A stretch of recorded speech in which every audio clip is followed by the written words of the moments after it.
মই নৱগঠিত চমৰীয়া সমষ্টিৰ এটা ৰাস্তা মই দেখাই আছোঁ। এইটো ৰাস্তা হৈছে আপোনাৰ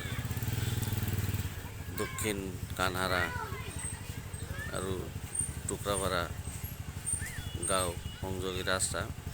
ইয়াৰ জৰ্জৰীত অৱস্থা আপোনালোকে দেখিবলৈ পাইছে। বছৰ ধৰি এই ৰাস্তাটো 2-3 বছৰ ধৰি এই ৰাস্তাটো এনেকুৱা জৰ্জৰীত অৱস্থা। বৰষুণৰ পানীৰে ৰাস্তাটো ভৰি থাকে, যাতায়াতৰ অসুবিধা হয়। এইকাৰণে মই ৰাস্তাটো দেখাই আছোঁ আৰু এই সমষ্টিৰ বিধায়ক মহোদয়ক মই অনতিপলমে এই ৰাস্তাটোৰ বাবে বিহিত ব্যৱস্থা লোৱাৰ কাৰণে মই অনুৰোধ জনাইছোঁ। কাৰণ এনেকুৱা ৰাস্তা থাকিলে যাতায়াত কৰাটো অসুবিধা হয়। গতিকে এই সমষ্টিৰ বিধায়ক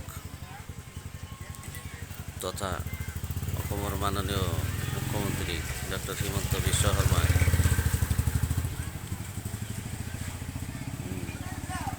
যাতে এইবোৰ ৰাস্তা অসমৰ গাঁৱে এইবোৰ ৰাস্তা দেখা যায় আৰু এইবোৰ ৰাস্তা যাতে সিহঁতে অতি সোনকালে ঠিক কৰে আৰু ৰাইজৰ সুবিধা কৰি দিয়ে।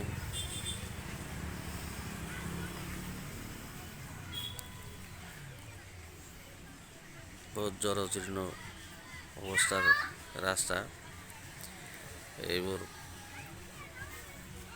এইবোৰ ৰাস্তা থাকিলে যাতায়াত কৰাত বহুত অসুবিধা হয়।